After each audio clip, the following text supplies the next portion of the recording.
Welcome to my channel Supriya homely kitchen. আজ আমি অনেক দিন পর ভিডিওটা নিয়ে এসেছি, কেন কি গত সোমবার থেকে আমার হাজব্যান্ড হসপিটালাইজ হয়েছে। তো এখন বাড়ি এসছে, ভালো আছে। তো তার জন্য ওর জন্য যে খাবারটা বানাচ্ছে সেটাই আপনার কাছে থেকে তুলে ধরছি। তো আমি একটা ছোট্ট প্রেশার কুকার নিয়েছি, এখানে আদা কুচি নিয়ে নিলাম। আমি এই যে স্যুপ নিয়ে এসেছি কোনটা, তো স্যুপ টুপ খেতে বলেছে ডক্টর, তো স্যুপ নিয়ে এসেছি, স্যুপের রেসিপি।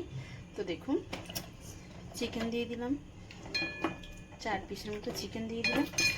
আর এখানে আমি দেখুন বিনস রেখেছি, পেঁয়াজ রেখেছি, আর গাজর রেখেছি, প্লাস টমেটো রেখেছি। টমেটোটা লাস্টে দেবো, টমেটোর দানাগুলো ফেলে দেবো।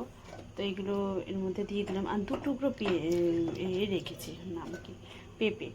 বেশি সবজি, পেঁপেটা সকালে দিয়েছিলাম, তো ওই জন্য পেঁপেটা এখন একটু কম দিলাম, 2 টুকরো শুধু, পেটটা ভরানোর জন্য। তো যাই হোক, তো দেখুন এগুলো সব আমি এর মধ্যে দিয়ে দেবো, প্রেশারের মধ্যেই দিয়ে দিচ্ছি, এই যে। আর এই টমেটোটা দেখুন, এই দানাটা এরকম ফেলে দিয়ে শুধু এইটা দেবো, যেহেতু আমার হাজব্যান্ডের অনেক দিন আগে ইউরিক অ্যাসিড ছিল, তো তার জন্য টমেটোর দানাটা আমি ফেলে দেবো। এতদিন ফেলতাম না, কিন্তু এখন একটা রোগ হওয়ার পরে মানুষ সাবধান হয়ে যায়, সেটাই। তো এই যে টমেটোর দানাটা ফেলে দিলাম, দিয়ে এবার একটু জল দেবো, আর একটু 2টো লবঙ্গ দেবো। তো ওই 2টো কাছে নিয়ে ফিরছি। তো সবগুলো আমি দিয়ে দেখলাম। এবার আমি স্বাদ মতো নুন দিয়ে দেবো, দেখুন স্বাদ মতো নুন, গোলমরিচের গুঁড়ো,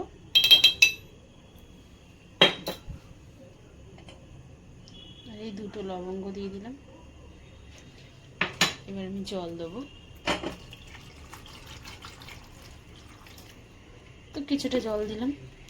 এবার এটাকে ঢেকে আমি 2টো সিটি দিয়ে আপনাদের কাছে ফিরছি। সিটি দেওয়া হয়ে গেছে আমার, তো এবার আমি এটা বাটির মধ্যে ঢেলে নেব। তো আমার হাজব্যান্ডকে আমি খেতে দিয়ে দিয়েছি, যেহেতু দেরি হয়ে যাচ্ছিলো তখন ভিডিওটা করিনি, এখন করছে। এই যে এটা এবার বাটির মধ্যে ঢেলে নিলাম। দেখুন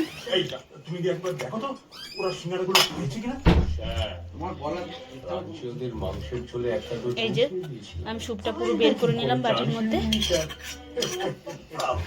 তো আমার স্যুপ রেডি হয়ে গেছে। তো দেখুন, তো আপনারা ট্রাই করবেন, ট্রাই করে কমেন্ট সেকশনে কমেন্ট করে জানাবেন আমার রেসিপিটা কেমন লেগেছে। ভালো লাগলে লাইক কমেন্ট শেয়ার করবেন, আর আমার চ্যানেলটা সাবস্ক্রাইব করে দেবেন। ভালো থাকবেন, সুস্থ থাকবেন। থ্যাংক ইউ ফর ওয়াচিং বন্ধুরা, বাই বাই।